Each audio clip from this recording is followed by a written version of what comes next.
Alhamdulillahirabbil alamin wa bihi nasta'inu ala umuri dunya waddin. Asyhadu an la ilaha illallah wahdahu la syarikalah wa asyhadu anna Muhammadan abduhu wa rasuluh la nabiyya ba'dah.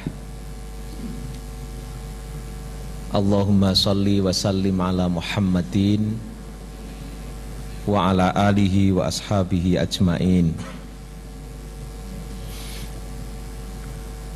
Ibu-ibu, bapak-bapak, hadirin rahimakumullah.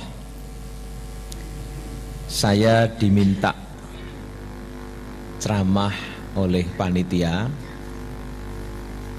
Judulnya itu menarik.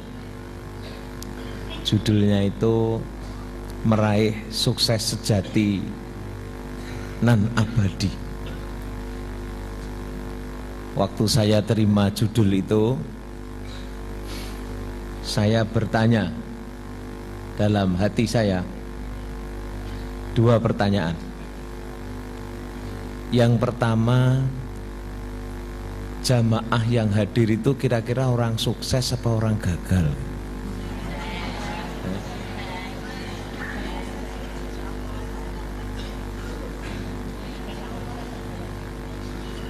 Seperti Bu, gimana Bu? Yang hadir ini ada yang sukses, ada yang gagal. Sinten sing rumaos sukses ngacung.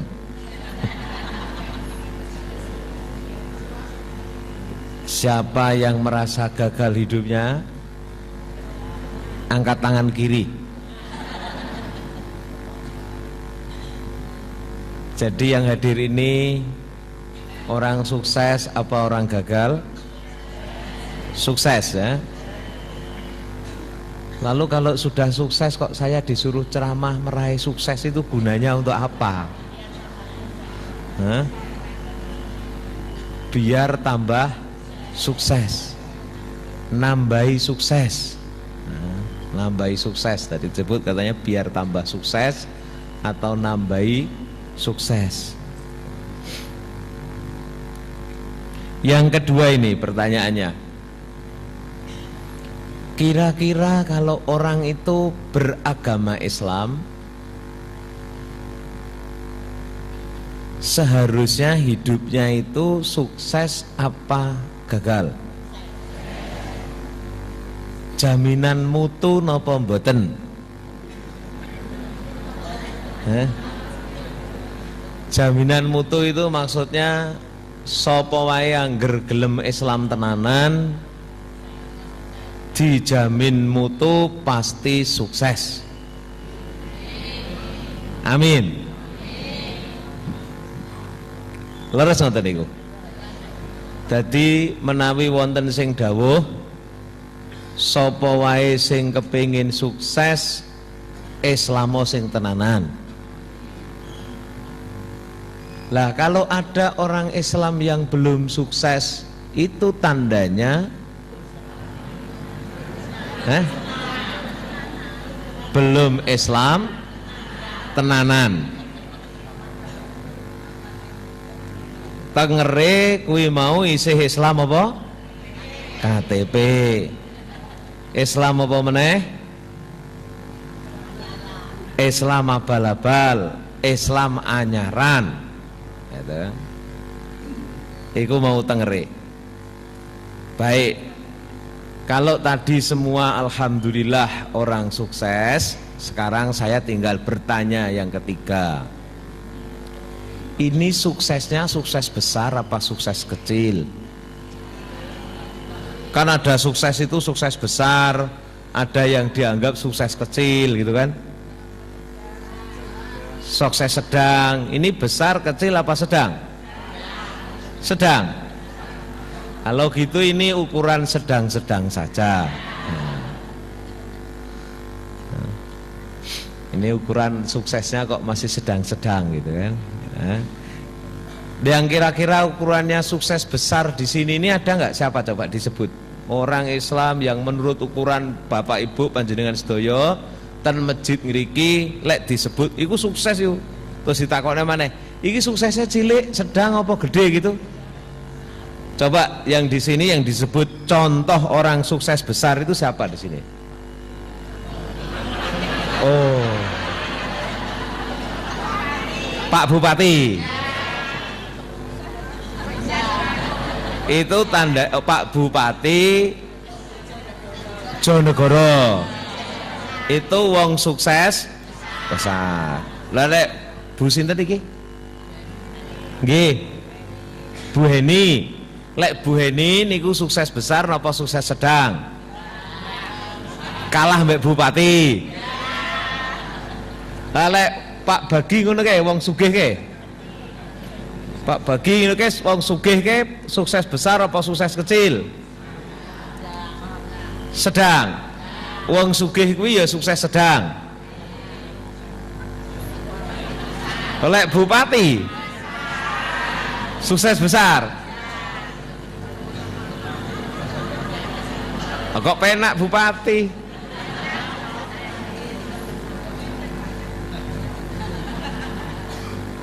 Ibu-ibu, bapak-bapak,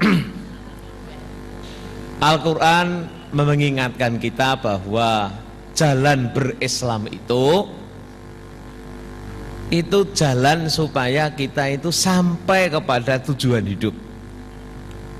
Tujuan hidup kita semua pasti ingin sukses. Maka Al-Quran mengingatkan wa anna hadza sirati mustaqima fattabi'uhu wa la tattabi'us subula fatafarraqa bikum an sabilih dzalikum wassaqum bihi la'allakum tahtadun. Ada juga yang tattaqun. Inilah jalanku yang lurus kata Allah. Maka ikutilah jalan ini. Jangan ikuti jalan-jalan yang lain. Karena kalau kamu ngikuti jalan-jalan yang lain, fatafarraqu bikum an sabilih, kamu akan bercerai, tercecer. Ini syaratnya kalau kamu akan sampai. Maka dalam Al-Fatihah, setiap hari kita ini mohon terus berada di jalan lurus ini. Ihdinas shiratal mustaqim. Rasulullah menggambarkan jalan berislam atau shiratal mustaqim itu dengan memvisualkan gambar di padang pasir. Ini ada jalan, ini permulaannya, ujungnya sana itu adalah al-jannah, lalu kanan kirinya itu banyak jalan kecil-kecil. Kata Rasulullah, inilah jalan lurus itu, jalan tol ya, menuju surga. Tapi kalau jalan-jalan ini kamu bisa bercerai-berai dan tidak sampai ke jalan itu kalau kamu kegoda. Berarti pertanyaan pertama tadi, kalau kita berislam, insya Allah kita akan sukses. Di dalam surat Al-Anfal bahkan Allah itu tegas menurut saya, menyuruh kita berislam itu supaya hidup. Ya ayyuhalladzina amanu stajibu lillahi walir rasuli idza da'akum lima yuhyikum. Ya ayyuhalladzina amanu, hei orang-orang yang beriman, istajibu ya, penuhilah. Penuhi apa yang dipenuhi? Lillahi walir rasuli, penuhilah panggilan Allah, penuhilah Allah dan Rasulnya. Idza da'akum, ketika Allah dan Rasulnya memanggil kamu. Lima yuhyikum, untuk apa, dengan apa yang menghidupkan engkau. Para ahli tafsir memberi makna ma di situ itu adalah Islam. Wahai orang-orang yang beriman, penuhilah panggilan Allah dan Rasulnya ketika Allah dan Rasulnya memanggil kalian untuk berislam. Supaya apa? Yuhyikum, supaya kamu bisa hidup. Lima yuhyikum. Maka ada pertanyaan ekstrimnya itu kira-kira begini. Orang Islam itu sebenarnya agama untuk hidup apa untuk mati?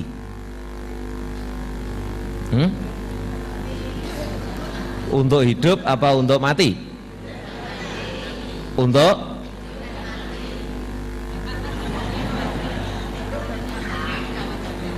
Untuk hidup dan mati. Mungkin kurang tegas saya kalau tanya ini. Bupati duduk tegas sih tekannya.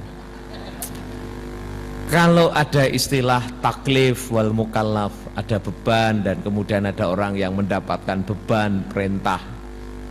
Sebenarnya perintah Al-Quran atau Allah ini, perintah kita berislam itu perintahnya itu untuk orang hidup apa untuk orang mati? Orang hidup loh. Berarti Islam ini untuk orang, kalau orang mati masih diperintah berislam napa mboten? Wis bar toh. Wong mati kok, berarti mati itu sudah selesai. Sudah tidak perlu berislam. Ini untuk orang yang hidup.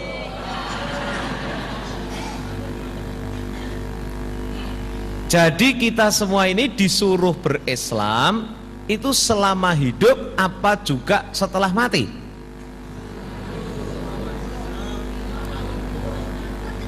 Selama hidup. Berarti kalau sudah mati tidak perlu lagi.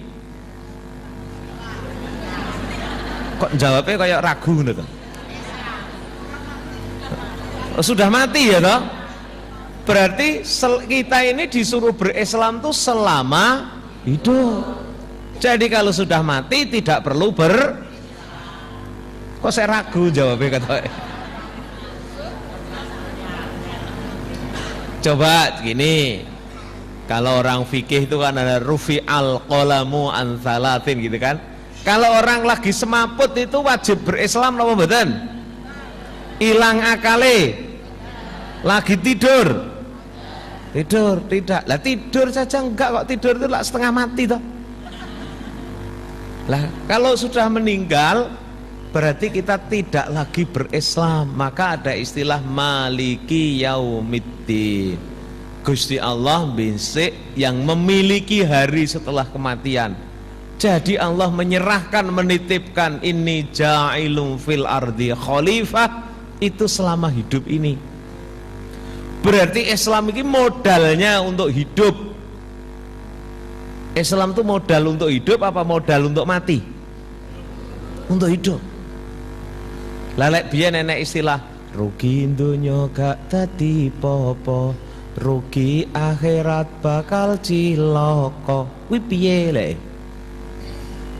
Gak popo, rugi ning dunya ora popo, sing penting ning akhirate ora rugi. Soale lek rugi akhirat bakal cilaka. Berarti wong Islam kuwi oleh dadi wong lara-lara sara-sara donya niki. Kira-kira ngoten apa mboten? Nggih. Nggih napa mboten? Nggih. Lagi mau kok disebut wong iki umumnya manusia itu kalau nyebut orang sukses itu tandanya apa toh? Apa? Oh, cita-citanya itu tercapai. Itu orang sukses. Kok sukses? Yo, ide cita-citanya tercapai. Pengen duwe bojo kae oleh. Nah, pengen duwe anak iso sukses. Pengen ujian lulus, kan didongakno toh supaya lulus. Berarti kuwi sukses. Biasanya sukses itu kalau bisa juga mempertahankan. Dulu juara 1, saya kira juara 1 nih, sukses deh. Berarti apa? Bisa bertahan, tidak kehilangan. Itu orang sukses. Tapi kenapa tadi kok Kang Yoto disebut suksesnya kok lebih besar itu, kenapa tadi itu? Ya, kok saya tadi disebut suksesnya lebih besar tadi, kenapa itu? Oh, karena dapat bupati tadi itu. Oh, jadi karena dapat jabatan tadi itu, dapat tahta tadi itu. Oh, tandanya sukses itu kalau begitu dapat tahta, jabatan. Jadi makin tinggi jabatannya makin sukses. Betul. Loh kok saiki kok malah ngene neh? Belum tentu.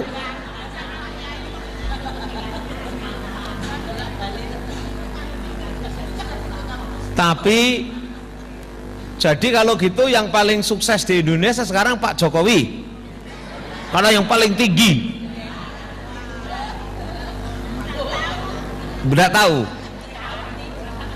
Seringkali kita kalau lihat orang kaya itu juga disebut orang sukses. Wah, sukses saiki dhek saiki sugih. Montore akeh, omahe apik. Saiki ora menarik, montore akeh, omahe apik ora menarik. Apa? Depositone akeh. Nah, saiki wong saiki kan seneng delok angka. Gitu. Itu sering disebut tanda sukses. Makanya dibikin ranking orang terkaya di dunia. Ada Bill Gates, gitu kan? Ada banyak orang tokoh itu Bill Gates itu. Wah, ini orang sukses ini. Kenapa? Karena hartanya banyak. Terus termasuk juga itu makanya ada sukses itu istilahnya orang selalu bilang tandanya sukses itu 4 ta. Ada tahta, harta,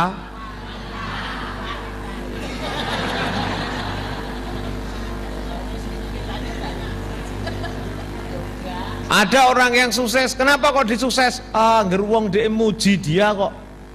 Ini orang sukses, semua orang memuji dia. Itu orang hebat, orang baik, sukses dia itu. Dadi gunemane wong akeh ning guneman sing apik. Itu sering disebut sukses. Maka ini termasuk sukses ta yang ketiga, yaitu sukses mendapatkan kata-kata pujian. Nah, ta kok. Nah, ta yang terakhir tadi apa? Lah sing lanang. Kuwi lanang, kuwi leh wanita, lek wedok. Maka tanya bukan wanita tapi cinta. Kenapa kok sukses? Dia mendapatkan cinta. Yang wanita juga mendapatkan cinta, laki-laki mendapatkan cinta. Dia dicintai oleh banyak orang, bukan hanya oleh 1-2 orang. Itu disebut juga sukses. Ini umumnya manusia pasti mengatakan sukses itu tandanya adalah 4 ta. Apa tadi? Harta, tahta, kata, pujian, kemudian yang terakhir tadi cinta. Mendapatkan cinta. Ini semua yang hadir sudah dapat 4-4-nya? Sudah? Masa toh belum? Masa belum toh? Apa sudah mendapatkan tahta? Loh, tahtanya kan jabatan kepala rumah tangga. Itu juga kedudukan loh. Gitu, kedudukan. Ibu rumah tangga, ibu. Itu kedudukan itu. Sudah pernah dipuji orang? Sudah toh. Aduh, ibu niki tiyang sae lho, niku pujian. Sudah pernah dapat. Sudah dapat harta. Sudah toh? Sudah, semuanya dapat. Lalu juga sudah dapat cinta. Sudah, berarti ini semua yang hadir orang sukses. Sukses neng sering karo orang tok. Itu kan tanda tadi. Itu sebut tanda-tanda sukses, Bapak Ibu ya. Kita sebut tanda-tanda sukses. Jadi itulah sebutan tanda-tanda sukses itu biasanya itu yang disebut tanda sukses. Seringkali kita juga berpendapat orang itu sukses gagal dilihat dari tanda-tanda yang kelihatan itu tadi. Itu tandanya saja. Kita sebut tanda. Tapi apakah itu sukses? Betul atau tidak? Bapak Ibu, menurut saya ini, setelah saya umur 50 tahun itu, sekarang umur saya 50 tahun. 27 Maret kemarin itu 50 tahun. Saya itu dulu waktu hidup, saya sejak tahun 89, itu berarti umur saya kira-kira berapa itu? 25 atau 26 itu. Itu saya selalu berpikir hidup saya itu enggak panjang. Sejak saya punya kawan kecelakaan meninggal, dosen IPB, saya yang mengantarkan jenazahnya ke Bogor. itu dosen aslinya Tulungagung, itu kawan saya Heru Supriyanto, Allahumma yarham. Itu sejak saya mengantar jenazah pulang, itu saya bilang pada diri saya, Suyoto, rasanya kamu hidupmu nggak panjang. Itu saya selalu bilang itu. Setiap kali keluar rumah saya selalu bilang, Suyoto, bisa jadi kamu nanti pulang menjadi jenazah. Atau kalau kamu tidak jenazah, mungkin jenazahmu hilang. Ketika lihat ada pesawat yang hilang, itu saya bilang, bisa jadi jenazahmu hilang. Makanya saya itu ketika umur saya 30 tahun, saya bersyukur, aduh alhamdulillah sampai 30. 35, alhamdulillah sampai 35. 40, ya alhamdulillah saya sampai 40. Katanya kan ada yang bilang hidup itu dimulai pada saat kita usia 40. Saya bersyukur, ya Allah, saya bersyukur saya sudah umur 40. Waktu itu saya sudah selesai jadi rektor di Universitas Muhammadiyah Gresik. Dulu saya dosen di Muhammadiyah Malang. Ketika saya jadi dosen itu, orang kampung saya bilang, waduh Kang Yoto sukses saiki ya dadi dosen kok ngono. Wah wong delok iki semegilan lah wong desa dadi dosen iki pikir umum itu. Bareng dadi rektor, alah Kang Yoto saiki nyekel traktor. Nah, traktor jare mbokku gitu. Katanya mbok saya itu, kowe kok nyekel traktor bareng lapole? Nyekel traktor dikira. Nah mbok saya itu buta huruf dan tidak bisa bahasa Indonesia. Jadi ndelok anake kuwi dianggap hebat itu. Lalu ketika itu saya umur 40. Wah, sebelum umur 40 saya sempat jadi DPR di provinsi. Pernah bilang sukses yo. Waduh, saya udah alhamdulillah. Ternyata 40 saya lewat. Umur 42 saya dilantik jadi bupati. Gitu. Wah, wong desa ngomong maneh sukses kowe saiki to. Kalau panggil saya tuh to kowe sukses tenan to. Nah, orang kanan kiri saya panggil Kang Yoto, makanya di Bojonegoro itu sebutannya Kang Yoto. Wah, Kang Yoto sukses. Tapi saya bilang mungkin saya meninggal saat saya jadi bupati ini yang pertama ini gitu kan. Maka saya nggak pernah berpikir hidup saya panjang. Ternyata saya lalui umur 45, umur 48, kepilih jadi bupati lagi. Dan kemarin saya 50 tuh saya tersentak. Oh, saya sampai 50 tahun ya umur saya. Lalu saya bertanya, orang kok bilang saya sukses itu? Kalau harta lumayan lah, saya juga punya harta gitu. Anak ya. Saya yakin dibanding Bu Eni masih kaya saya lah ya. Dengan ini itu baik saya.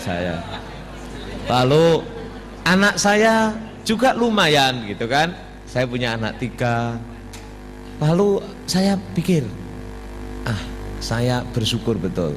Tapi kemudian saya bertanya, apa ya sebenarnya yang disebut sukses itu? Akhirnya saya tulis, sampai kemudian saya bagi kemana-mana tulisan saya.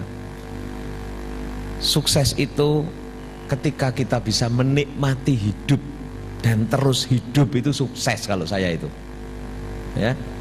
Akhirnya saya itu bersampailah pada kesimpulan, apa yang disebut sukses itu? Sukses itu ketika kita bahagia, menikmati hidup dan terus hidup. Sukses itu ternyata tidak ditentukan oleh tanda-tanda yang kita terima. Tapi ketika kita bisa menikmati hidup, menjalani hidup dan terus hidup. Ya alhamdulillah. Saya pikir, akhirnya saya bilang, iya saya sudah menikmati hidup. Saya sudah menikmati dan bahagia dari semua hidup yang saya jalani. Lalu saya ingin hidup menjalani terus ini dengan cara seperti ini, walaupun saya siap mati setiap saat.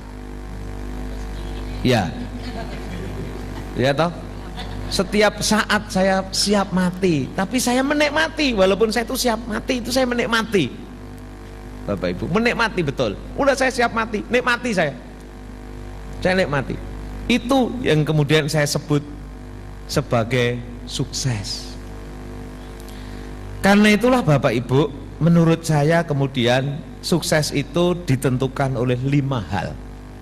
Ya, kalau kita ingin meraih sukses, apa yang disebut sukses sejati itu?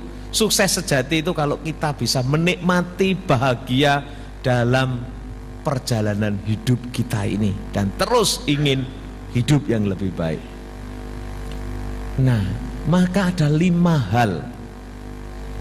Yang pertama adalah bagaimana cara kita memandang hidup ini. Ada di dalam Al-Quran kita menemukan kalau ada pertanyaan hidup itu apa, di Al-Quran itu kita mendapatkan jawaban. Ma hiyal hayatu, apakah hidup itu? Bapak Ibu kalau ditanya urip niku nopo, jawabannya piye kira-kira? Hidup adalah lah wis sakmene suwene urip kok angel jawabe. Iya, hidup ini kita nikmati, tapi urip ki nopo niku? Urip niku nopo urip niku? Kalau kita lihat Bapak Ibu, hidup itu ternyata perjalanan. Al-hayatu musafaroh. Hidup itu perjalanan. Kalau orang Jawa itu ada yang bilang urip kuwi seumpama mampir ngombe. Lho kok mampir ngombe kuwi tegese melaku terus napa mandeg? Itu orang Jawa itu kan kalau ingin mengatakan kowe kuwi urip kuwi kok dadene wong melaku terus. Kuwi sing diomongne dudu mlakune. Ngombene mampir, tegese mampir kuwi ora oleh suwe-suwe mampir kuwi. Gitu deh. Berarti kok melaku terus toh? Berarti hidup itu orang Jawa juga filosofinya hidup itu perjalanan. Al-hayatu musafaroh. Hidup itu perjalanan. Maka di dalam Al-Quran misalnya Allah itu bertanya, hal yastawil qa'iduna wal mujahidun, sama enggak orang yang duduk dengan orang yang mujahidun yang terus berjalan itu sama atau tidak?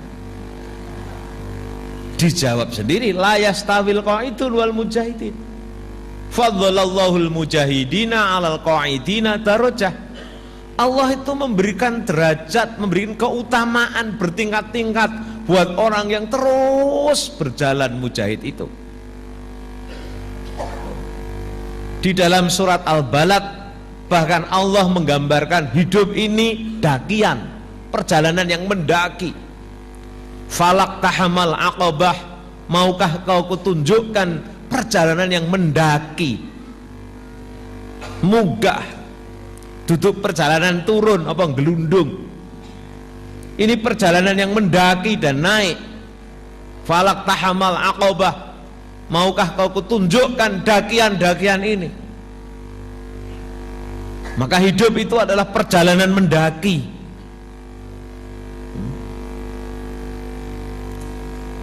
Lalu isinya di dalam perjalanan mendaki tadi itu apa isinya?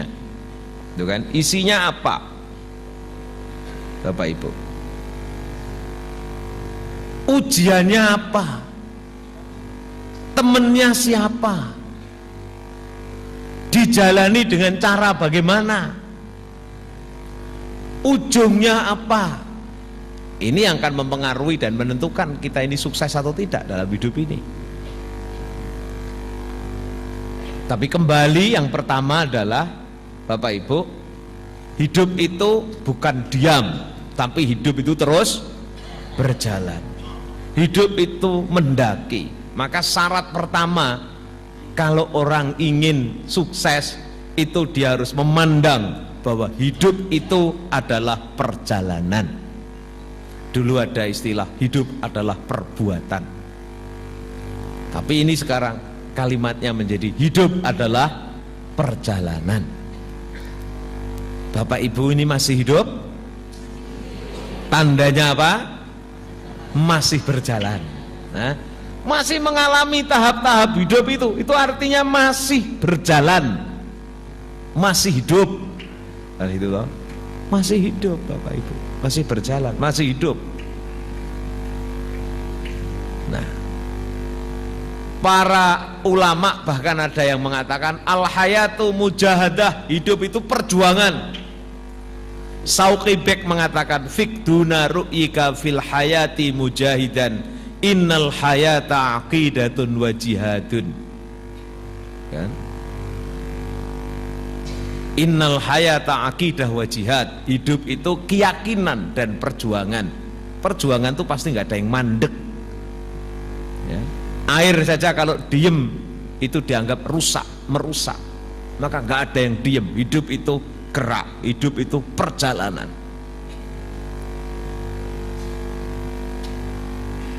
Lelek, sekarang saya mau tanya. Ini yang kedua ini ya, yang kedua ini penting ini yang kedua ini. Yang kedua itu adalah cara melihat isinya perjalanan. Kalau tadi itu ditentukan oleh cara pandang hidup.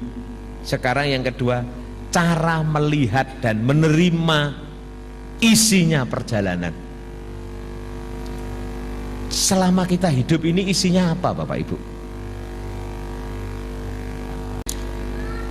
Yang kedua itu adalah cara melihat isinya perjalanan. Kalau tadi itu ditentukan oleh cara pandang hidup. Sekarang yang kedua, cara melihat dan menerima isinya perjalanan. Selama kita hidup ini isinya apa Bapak Ibu? Takwa kepada Allah. Isinya hidup ini kira-kira kalau disimpelkan gitu, perjalanan kita ini isinya itu, kalau boleh saya sederhanakan tuh isinya masalah. Jadi urip isinya masalah.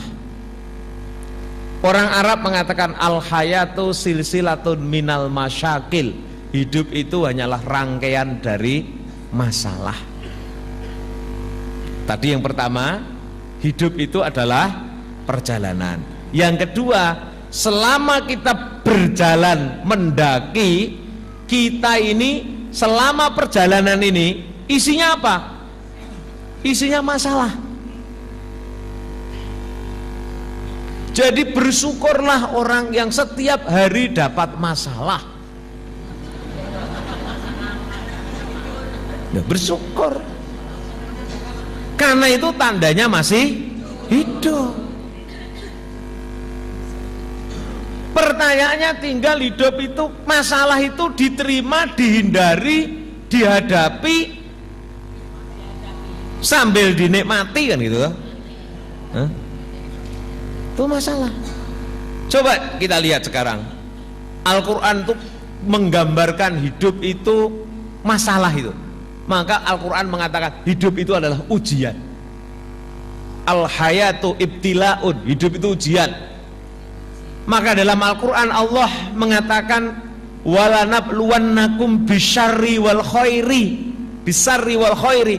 Sungguh Allah akan menguji engkau bisyarri, dengan sesuatu yang jelek, yang tidak menyenangkan kalian semua, wal khairi, dan sesuatu yang baik yang bisa jadi menyenangkan kalian semua. Di dalam surat Al-Baqarah Allah bahkan menggambarkan tentang ujian itu lebih tegas lagi. Walanabluwannakum bisyai'im minal khaufi wal ju'. Sungguh Allah akan menguji kamu dengan perasaan takut, ju', lapar, wa naqsim minal amwal, kekurangan harta, wal anfus, bahkan jiwanya ini sakit, lemah, ringkih, kurang buah-buahnya, nggak panen. Itu kan, itu kurang tegas apa lagi? Allah bahkan juga mengatakan walladzi khalaqal mauta wal hayata liyabluwakum ayyukum ahsanu amala. Allah menguji kalian semua. Allah membuat hidup dan mati untuk menguji kalian semua. Siapa di antara kalian yang paling bagus karyanya?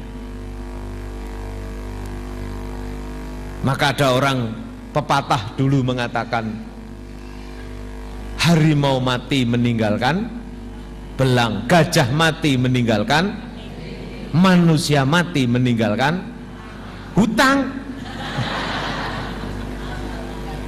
Nah, apa yang ditinggalkan kalau manusia mati itu? Meninggalkan nama.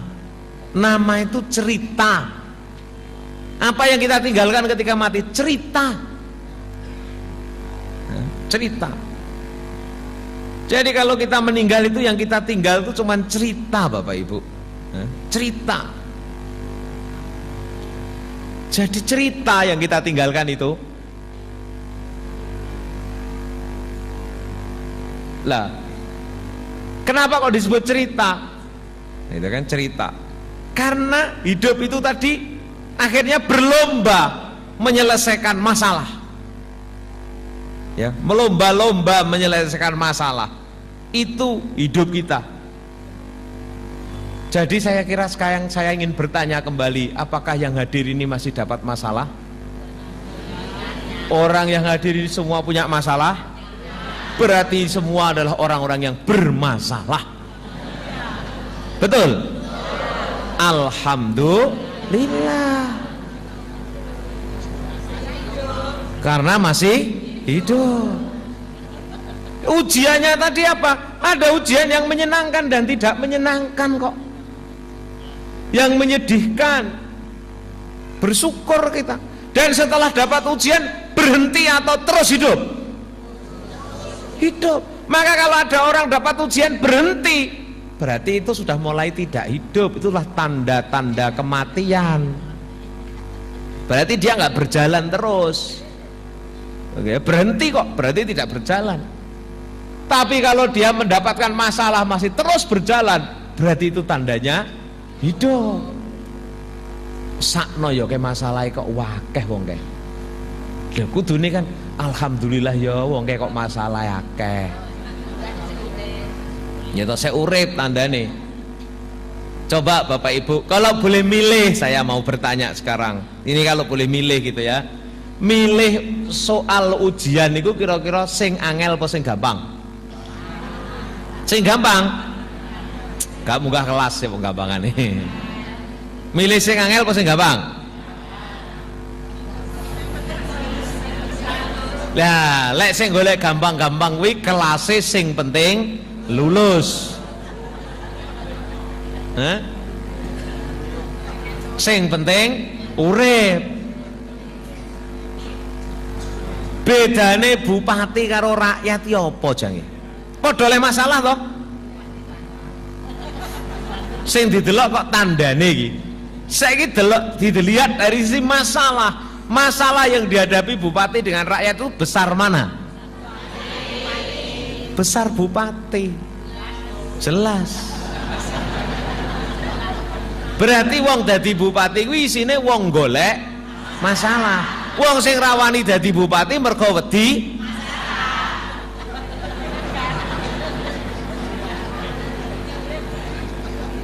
wong sugih mbek wong melarat iki masalah akeh ndi? Berarti wong ra gelem dadi sugih mergo ora wani. Wong sugih-sugih ki takonono utange akeh apa titik? Akeh. Wong melarat gak duwe utang toh? Titik. Arang-arang utangnya titik. Ngono wis sakno ya diutange kok akeh. Lha kenapa sing sugih-sugih kok gak disakno? Sakno ya utange kok akeh tenan wong kuwi.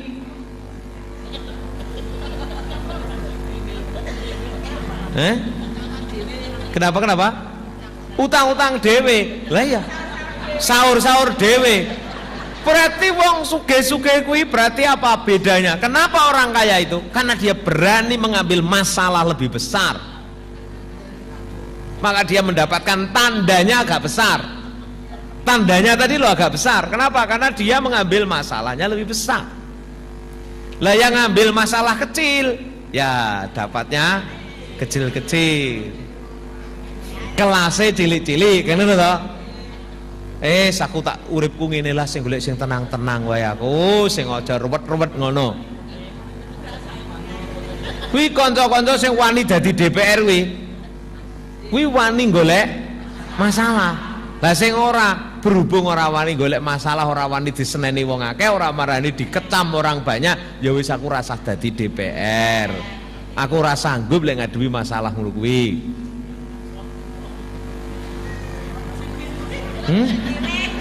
Kenapa? Gak ada yang milih. Iya, soalnya wedi. Angger lek gak ketemu wong, kowe ora usah nyalokno ngene-ngene iki kowe iki. Kowe ora cocok. Wis, ya aku ora cocok, aku ora cocok.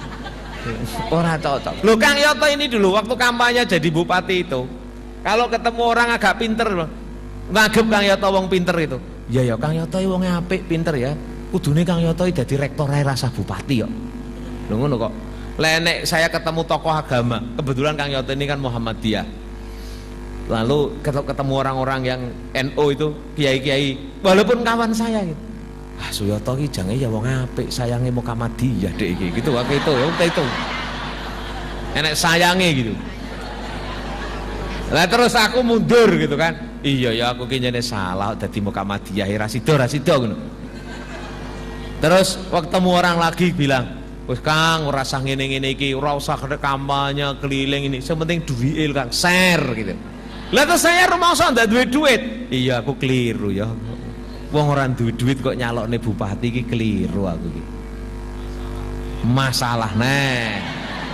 Gitu kan?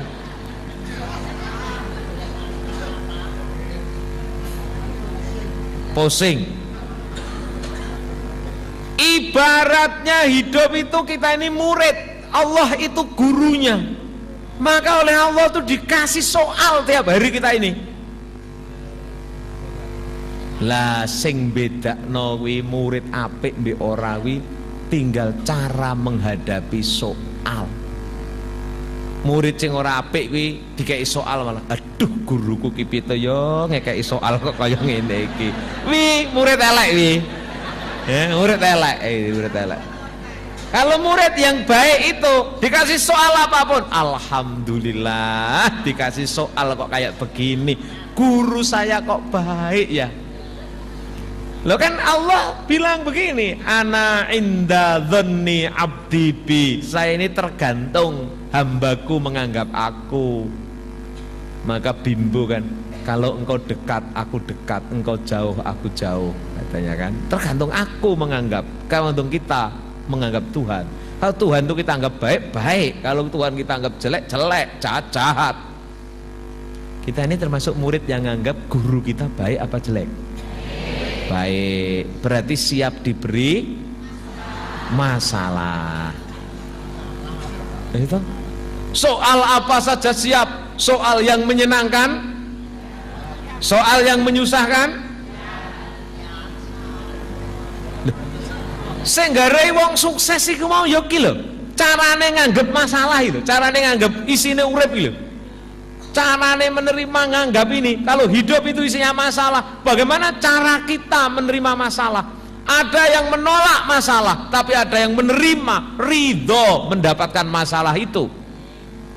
Maka kenapa kita diajari ridho? Bahkan oleh Rasulullah ada doa yang selalu diajarkan, Allahumma inni as'aluka ridho ala qadhaika. Ya Allah, ajarkan saya, anugerahkan kepada saya ya Allah keridhaan untuk menerima semua anugerahmu. Ridho menerima anugerah itu. Bapak Ibu, Rasulullah itu mencontohkan luar biasa sikap. Rasulullah itu dapat senang, alhamdulillah. Dapat susah, alhamdulillah. Loh bener ini. Maka Rasulullah itu mengatakan alhamdulillahilladzi asabani bihi khairan aw sarran. Itu ungkapan Rasulullah. Alhamdulillah segala puji milik Allah yang memberi saya sarron, sesuatu yang tidak saya senangi. Aw khairan, atau baik, yang jelek dan yang baik sekaligus. Itu alhamdulillah. Kita ini kalau dapat senang, dapat susah,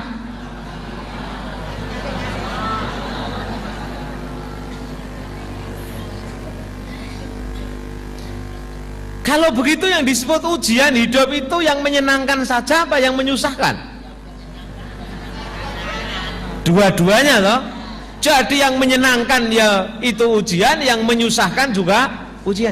Ingat Nabi Sulaiman ketika diberi anugerah kekayaan tahta dan harta, Nabi Sulaiman justru mengatakan, hadza min fadli rabbi liyabluwani ashkuru am akfur. Saya diuji oleh Allah ini untuk saya bisa bersyukur atau saya mau kufur. Ujian. Jadi diberi istri cantik, ujian. Istri jelek, istri baik, istri jahat, berarti sama-sama harus alhamdulillah. Suami baik, suami lagi gak baik,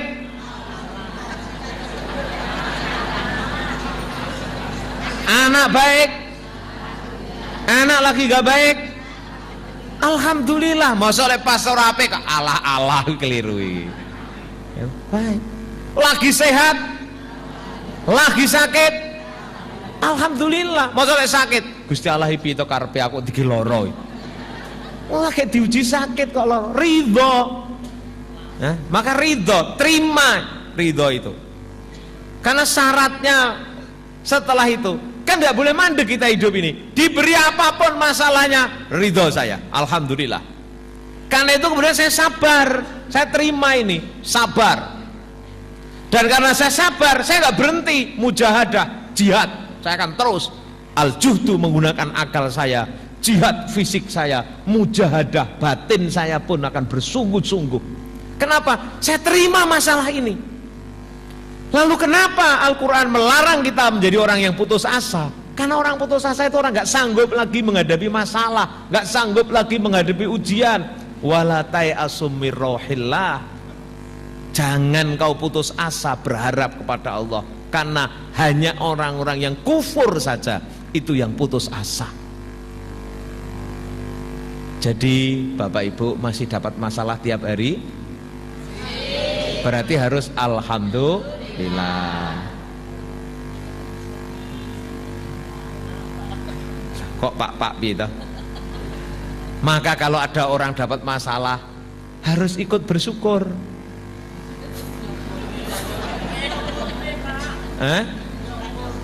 Ojo nyokor nih, lo ya nggak boleh itu nyokor nih kuwi. Saya itu umpama anak saya sekolah lalu diluluskan gurunya tanpa ujian, saya pasti protes. Guru piye to iki wong ora uji, ora sekolah, ora apa kok dilulusne. Berarti guru sing ora apik iki. Kenapa enggak memberi ujian? Tapi kalau diberi ujian dan lulus, iki guru sing tenanan. Ujiannya pun dibikin yang sulit. Mosok lek angel, waduh gurune iki gak bener, iki gurune gak bener. Lek pas gampang, iki guru sing apik iki. Ya kita terima ujian. Makanya kalau yang kita sakit, yang paling berat itu adalah menerimanya, Bapak Ibu. Tubuh kita itu makin lama itu makin kuat apa makin lemah? Tubuh kita itu makin lama makin berkurang fungsinya. Maka ketika berkurang fungsinya, mari kita terima itu. Tapi apakah ketika berkurang gini kita akan berhenti hidup? Enggak, hidup perjalanan kok. Hidup itu mendaki, dan saya akan terus mendaki. Saya akan terus, gitu kan? Tidak boleh saya berhenti. Tidak boleh berhenti, saya akan terus mendaki. Karena hidup itu isinya masalah, dan saya terima masalahnya dari Allah. Apapun masalahnya saya terima. Nggak ada yang disesali. Maka dikecam orang pun alhamdulillah, dipuji tidak silau. Terus dapat kesulitan, alhamdulillah, ini Allah menguji supaya saya bil juhdi, itu kan dengan pikiran, dengan tenaga, dan dengan mujahadah spiritual saya itu terus lebih sungguh-sungguh. Saya akan jalani ini. Betul lah orang Arab yang mengatakan al hayatu silsilatun minal masyakil. Hidup itu hanyalah rangkaian dari masalah. Jadi siapa orang yang sukses itu ditentukan oleh cara dia memandang masalah ini, menerima atau menolak. Kalau menerima, menyelesaikan, itu dia akan sukses. Maka orang-orang bisnis yang besar suksesnya itu, sukses besar bisnis itu semboyannya Bapak Ibu, you problem is my business. Masalahmu itulah bisnisku. Jadi kalau ada orang bermasalah itu, ini peluang bisnis ini. Iya ini bener ini. Yang paling kasar itu kan kalau bapak ibu tukang pijet ada orang keselio, ini kesempatanku kan gitu toh. Kalau ada orang sakit itu buat dokter itu rezeki saya. Ini masalahnya orang lain itu kesempatan saya untuk menyelesaikan. Bukan berarti kita mendoakan sakit. Kalau ada sulit mendapatkan barang yang murah, itulah peluangnya orang menjadi pedagang. Kalau ada orang ingin istirahat dengan nyaman, itulah peluangnya orang untuk bikin hotel menjadi tempat istirahat macam-macam. Kalau ada orang ingin sehat, itulah peluang orang menyediakan vitamin. Kalau ada orang nggak pinter-pinter, itulah peluangnya orang jadi guru. Kalau ada orang punya tanah banyak nggak bisa kerja, itulah peluangnya orang yang punya tenaga.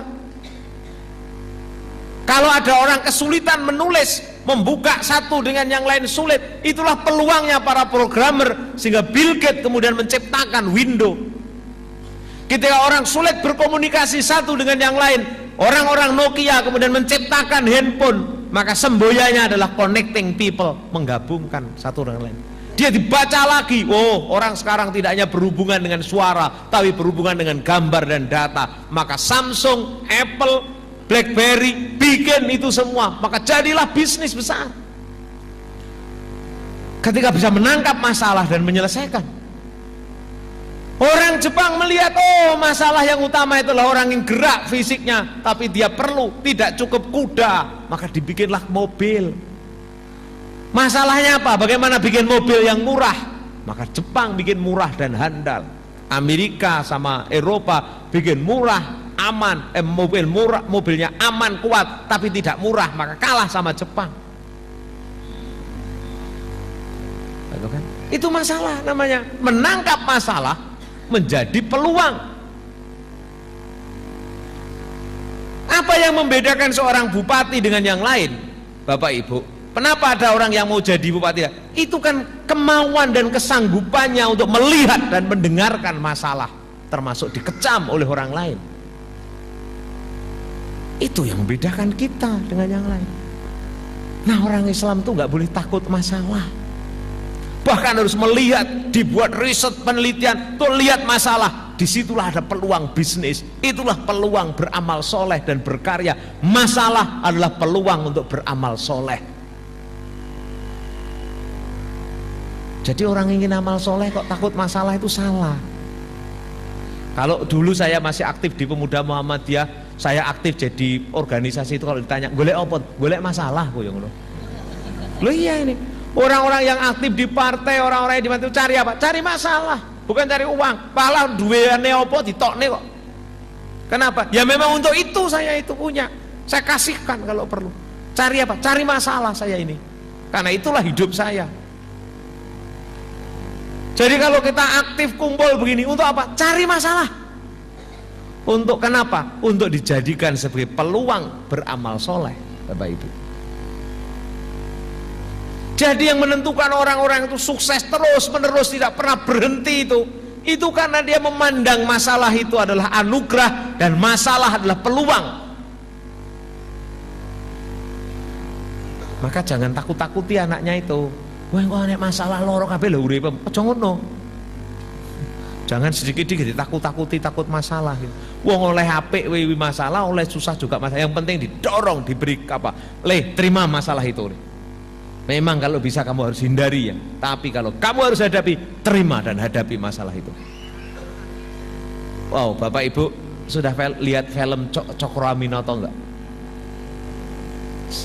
Cokro Aminoto itu di filmnya itu yang sekarang sedang beredar di bioskop, kebetulan saya lihat launchingnya pertama kali, yang bikin kawan saya Garin Nugro.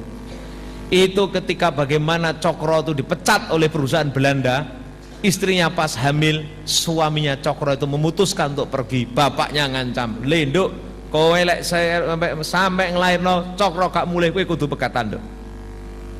Dipecah begitu. Tapi apa katanya? Katanya si istrinya Cokro itu, dia bilang, "Bapak, saya dulu tidak suka Mas Cokro. Bapak paksa saya untuk menikah, saya terima.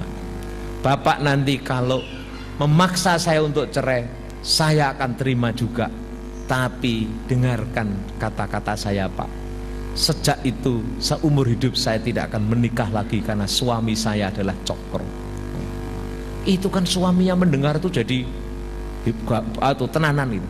Coba lek bojo sing ngene, kapok weneng masalah nang migat-migato ngono. Bar ngono ya. Kuwi jenenge lek seneng iku melok seneng, tapi lek eleh masalah sing kira angel omong. Iki berarti mentalnya yang belum siap. Maka para psikolog kemudian mengatakan manusia yang cerdas itu harus punya kecerdasan adversity, kecerdasan ketangguhan. Kita sudah punya jihad itu, mujahadah, ketangguhan. Jadi ya, kalau makanya manusia itu disebut ada pekemah, ada penakut, ada pendaki. Ada orang yang mendaki itu dapat kesulitan terus. Saya ini Mas Yunan ini kan hobi ngetril gitu kan. Saya ini kalau ngetril itu, saya itu hobi ngetril. Kemarin ini jatuh, makanya saya agak jalan agak pincang-pincang ini. Itu kalau ada sulit, ini yang saya cari ini, sulit-sulit begini nih. Kalau orang lihat, aduh gak iso kayak itu, colon, lompat apa, ya ini yang dicari. Tapi kalau penakut, ojo, aku tambah tiba gue engko. Nah, itu. Jadi ini Bapak Ibu. Jadi kalau dapat masalah, alhamdulillah. Tuh peluangnya orang sukses itu ya lihat dan menerima masalah. Yang ketiga Bapak Ibu sekarang. Ya, yang ketiga itu ditentukan oleh cara memandang tanda sukses tadi itu, cara memandang. Menurut Bapak Ibu, tanda-tanda sukses, harta, tahta, pujian, cinta, itu tujuan apa ujian? Tujuan apa ujian? Ujian kan? Ujian. Jadi dapat harta itu malah ujian, dapat jabatan ujian, dapat cinta ujian. Jadi tetap ujian tadi itu baliknya. Maka Nabi Sulaiman tadi, hadza min fadli rabbi liyabluwani ashkur amafur. Kalau orang itu sudah dapat jabatan terus tengok-tengok menang, berarti nggak menjadikan jabatannya sebagai ujian, tapi sebagai tujuan. Dan itu yang tidak boleh, berarti menghamba kepada tujuannya itu. Nggak boleh menghamba pada tujuan. Maka terus kita cari. Dapat harta, nggak boleh berhenti di hartanya. Lalu orang bertanya, untuk apa saya dapat harta? Saya diuji apa dengan harta ini ya Allah? Dapat pujian, saya sedang diuji apa kok dapat ujian? Maka tidak kufur, dia bisa bersyukur. Tapi kalau orang yang kufur, dia gagal karena menjadikan tanda-tanda sukses tadi itu menjadi tujuan hidupnya. Dapat harta, wek-wekku dewi kok. Lupa bahwa ini amanah yang harus diuji kita ini. Untuk membuat apa ini? Dipuji, mabuk, kepayang, sombong, kufur namanya kan. Maka untuk memperpanjang nikmat hidup itu kita diajari syukur. Syukur itu menggunakan untuk hal yang lebih baik lagi, itu memperpanjang. Maka tidak ada orang itu kemudian berhenti di jabatan, itu nggak ada. Bahkan kalau ada seorang misalnya sudah dapat cita-citanya kok berhenti, itu pasti pelan-pelan akan mati dan turun. Cita-citamu apa? Jadi pegawai negeri, bareng dari pegawai negeri ketekan terus tengok-tengok menengai, kuwi mati wong ini terusan. Iki mengalami kematian sebelum datangnya ajal, itu namanya. Gitu. Makanya nggak ada cita-cita pensiun ki ora ono. Cita aku baru tak pensiun sah sing pensiun. Ora enek, wong Islam ora ono pensiun. Ora kentekan akal, ono wae engko iki. Akale golek cara maneh. Karena nggak pernah berhenti. Karena kalau dapat sesuatu itu bukan terminal untuk berhenti, bukan tujuan akhir. Ini hanya terminal sementara untuk melanjutkan perjalanan berikutnya. Justru dengan mandat yang lebih besar. Ketika Kang Yoto menjadi bupati, ini ujian saya untuk kemudian melanjutkan perjalanan dengan mandat yang lebih besar, dengan masalah yang lebih besar. Saya jadi guru, saya jadi dosen, saya pernah ikut di dunia penerbangan Lion Air. Ini mandat saya untuk berkarya yang lebih besar. Bapak Ibu sekarang sama kita ini, mendapatkan anugerah anak, mendapatkan cinta, mendapatkan apa saja, itu tanda sukses, tapi justru itu bukan tujuan. Inilah ujian saya untuk melanjutkan perjalanan lebih baik, apa menjadi lebih jelek. Kira-kira kalau begitu orang Islam itu ketoknya melaku dinamis apa pasif ya?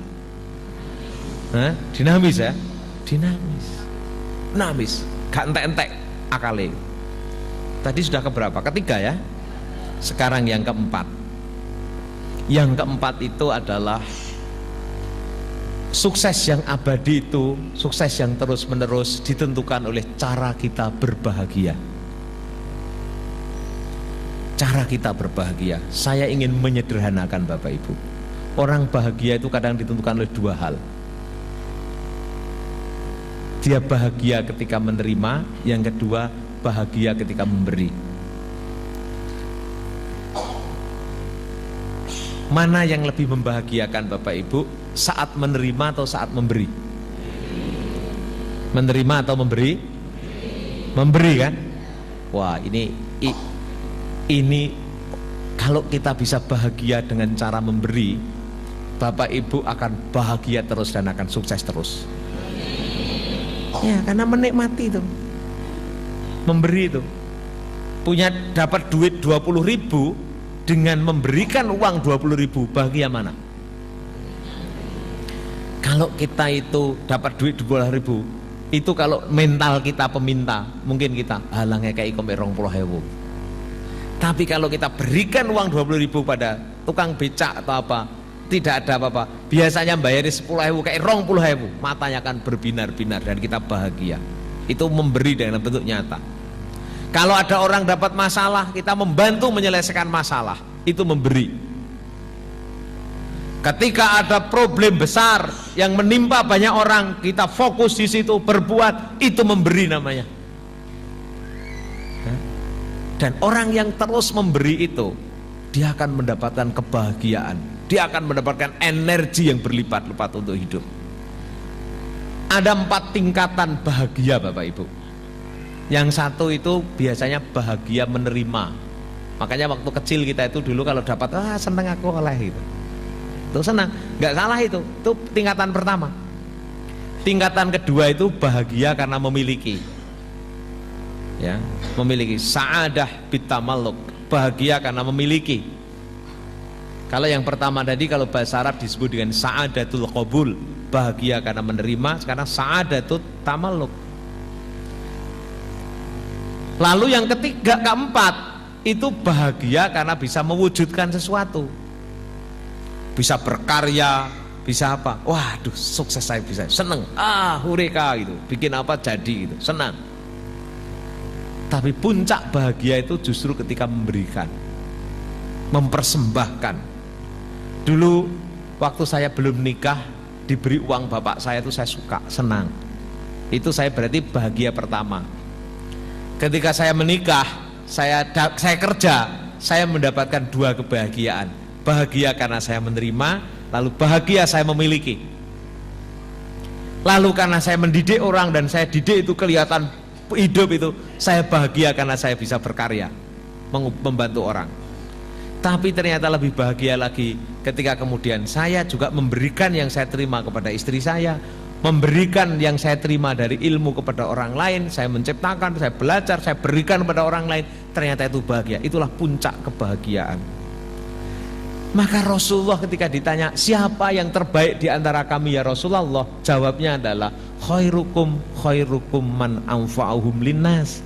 Sebaik-baik kamu adalah yang paling banyak memberi manfaat untuk orang lain. Berarti memberi kan? Judulnya itu memberi, bukan menerima dan meminta. Bukan minta tolong, minta nasihat. Dimintai nasihat itu, aduh alhamdulillah diberi kebahagiaan saya untuk menolong orang lain. Jadi kalau ada orang bawa masalah itu malah, oh Tuhan terima kasih ya Allah, alhamdulillah saya mendapatkan kesempatan untuk memberi, membantu menyelesaikan orang lain. Itulah sebabnya tadi saya tanya, kalau dapat suami lagi baik alhamdulillah, masalah pun alhamdulillah, dapat sakit ya alhamdulillah, dapat sehat ya alhamdulillah. Karena di situ bahagianya itu ketika kita bisa memberikan sesuatu dalam hidup ini. Nah, karena tinggal 5 menit maka saya akan perpendek sekarang. Ya. Kurang 5 menit lah. Lah ya, karena kurang 5 menit maka saya perpendek yang ke-5 dan ke-6. Kan 7.30 selesainya.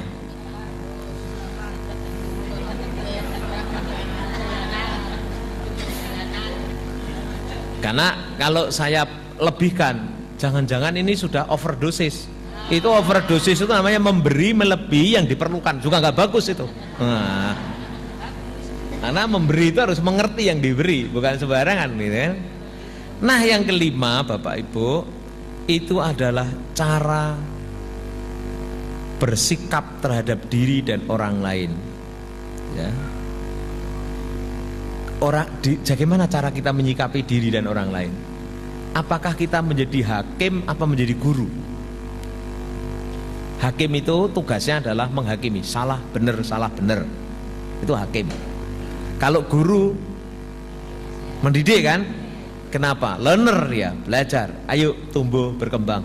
Terhadap dirinya pun dia begitu. Dia tidak hanya menghukum dirinya. Banyak orang yang menghukum dirinya, aduh aku banyak salah, aku gak bener, itu namanya orang menghakimi diri sendiri, termasuk menghakimi orang lain. Tapi seorang muslim, kita menjadi Islam itu diajari untuk menjadi orang yang terus belajar. Ayat pertamanya saja Iqra. Belajar itu terjadi kalau ada masalah terus, maka kita bisa belajar terus. Lihat kawan itu, kalau kawan ada masalah, kalau kawan gagal bukan dijelekkan. Aduh, gimana kenapa bisa jadi? Ya, apresiasi, kita simpati. Kalau dia berhasil bukan iri, malah kita mengapresiasi. Waduh, selamat ya, sukses. Maka ketika membaca siratal ladzina an'amta alaihim itu, ini jalan lurus, jalan yang orang-orang yang mendapatkan nikmat. Maka terhadap orang-orang yang mendapatkan nikmat, kita kemudian bukan iri tapi mengapresiasi dan belajar. Bahkan orang yang gagal pun ghairil maghdubi alaihim, kita juga simpati. Kok ada orang gagal, bukan menjelek-jelekkan. Kenapa? Ingat adzzalim iki ya bisa tersesat padha ae iki. Nah, di situ cara bersikap dan cara belajarnya itu, hidup itu belajar terus-menerus.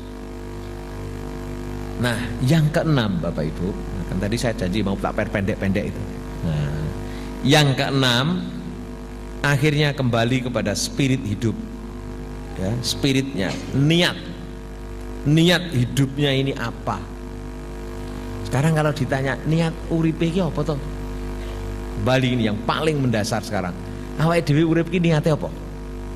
Niat mandek apa niat terus berjalan? Berjalan. Kapan kita berhenti? Sampai tidak bisa lagi semua dipakai untuk berjalan. Sampai nggak bisa dipakai lagi, sampai tubuh nggak bisa dipakai, sampai semua yang kita miliki tidak bisa dipakai lagi. Berhentilah kita berjalan, berhentilah kita memberi, berhentilah kita menghadapi masalah. Kira-kira kalau begini ada pensiun nggak hidup itu? Ada purnanya nggak hidup itu? Gak ada purna. Beto-beto judul namanya. Ya. Dan kira-kira kalau orang Islam yang begini ini orangnya pasif apa aktif? Aktif. Kira-kira kalau orang yang aktif seperti itu melihat masalah dia bisa menerima, bisa syukur kesempatan untuk berkarya, dia bahagia dalam menjalani hidupnya dan terus belajar seperti ini, kira-kira tanda-tanda sukses itu akan datang kepada orang itu atau tidak? Kira-kira orang seperti ini kalau berdagang dia mendapatkan tanda suksesnya, untung enggak? Untung. Karena walaupun tujuan utamanya bukan cari duit loh, membantu orang lain, maka orang akan mendapatkan keuntungan. Politisi yang tujuannya utama bukan jabatan, bukan juga uang, tapi membantu orang lain, justru orang itu akan dipercaya mandat yang lebih besar. Kalau ada orang guru yang menikmati terus memberikan kepada muridnya, guru itu akan mendapatkan cinta, pujian, tapi juga mendapatkan ilmu yang terus berlipat-lipat. Maka dia akan menjadi guru yang lebih hebat lagi. Tapi kalau guru gila hormat, minta dihormati, langsung mandek cekrek gitu. Kalau seorang pejabat kemudian dia dicari dan nikmati, berhenti jabatannya, mandek grek dia, maka lama-lama dia akan ditinggalkan oleh tanda-tanda sukses. Seperti hidupnya sudah berhenti, dia berkemah karena sudah enak, ya sudahlah begini aja dinikmati. Ora sangel-angel ngene wis penak kok. Itu hidupnya begitu, Bapak Ibu. Bapak Ibu, kalau begitu orang Islam itu orang sukses apa orang gagal? Jadi Islam itu harusnya nikmat apa susah? Nikmat ya. Bahagia apa susah? Bahagia, karena kita bisa terus menjalani. Kalau begitu insya Allah kita semua bisa menggapai sukses terus menerus. Jadi siapa orang yang sukses itu? Orang yang sukses itu yang masih bisa menikmati dan bahagia dan terus berjalan, menikmati perjalanan ini, dan dia akan terus berjalan sampai kemudian Allah mengambil yang terakhir nyawanya, sehingga dia tidak lagi berkesempatan untuk berkarya, sudah selesai masuk di alam akhirat. Mudah-mudahan kita semua bisa mendapatkan kebahagiaan, menikmati perjalanan, dan kita sukses hidup kita di dunia dan akhirat. Aku qouli hadza, mohon maaf, akhirul kalam, wassalamualaikum warahmatullahi wabarakatuh. Oh, nutup doa ini ya. Nah, tadi terakhir sudah doa tadi, pakai bahasa Indonesia. Oh, masih doa yang lain. A'udzubillahi minasyaitonirrajim. Bismillahirrahmanirrahim. Allahumma shalli wa sallim ala sayyidina Muhammadin wa ala alihi wa ashabihi ajmain. Allahumma ighfir lana wa liwalidina wa lisairil muslimina wal muslimat al ahya'i minhum wal amwat innaka sami'un qaribun mujibud da'awat wa ya qadiyal hajat. Allahumma bi ilmikal ghaib wa qudratika 'alal khalq ahyina ma kanatil hayatu khairal lana wa tawaffana ma kanatil wafatu khairal lana. Allahumma inna nas'aluka khasyataka fil ghaibi wasyahadah wa nas'aluka na'iman la tanfadu wa la tanqati. Allahumma inna nas'aluka ridha ala qadaika. Allahumma inna nas'aluka kalimatal haqqi wal adli wal hikami fil ghadabi war ridha. Allahumma inna nas'aluka syauqa ila liqa'ika wa ladzatan nadri la wajhikal karim. Ya Allah, yang ilmumu meliputi seluruh yang gaib dan kekuasaanmu meliputi seluruh ciptaanmu, hidupkanlah kami semua ya Allah selama hidup itu baik bagi kami. Matikanlah kami semua ya Allah ketika mati itu baik bagi kami. Ya Allah, sarungkanlah di hati kami semua keridhaan untuk menerima seluruh anugerah-Mu. Sarungkanlah di hati kami semua ya Allah rasa takut terhadap-Mu dalam keadaan sembunyi maupun terang-terangan. Ya Allah, kami bermohon atas nikmat-Mu yang tidak pernah terputus. Kami mohon ya Allah, Engkau berikan kepada kami kearifan, keadilan dan kebenaran saat kami sedang rela maupun tidak. Ya Allah, sarungkanlah di hati kami semua kerinduan untuk bertemu denganmu dan kelezatan kelak melihat wajahmu. Allahumma zayyina bizinatil iman waja'alana hudatan muhtadin. Ya Allah, hiaskanlah iman dan ihsan dalam hidup kami. Jadikanlah kami semua ya Allah orang-orang yang mampu memberi petunjuk dan memperoleh petunjuk-Mu. Rabbana hablana min azwajina wa dzurriyyatina qurrata a'yun waj'alna lil muttaqina imama. Rabbana atina fid dunya hasanah wa fil akhirati hasanah wa qina adzabannar. Subhana rabbika rabbil izzati amma yasifun wa salamun alal mursalin walhamdulillahi rabbil alamin. Assalamualaikum warahmatullahi wabarakatuh.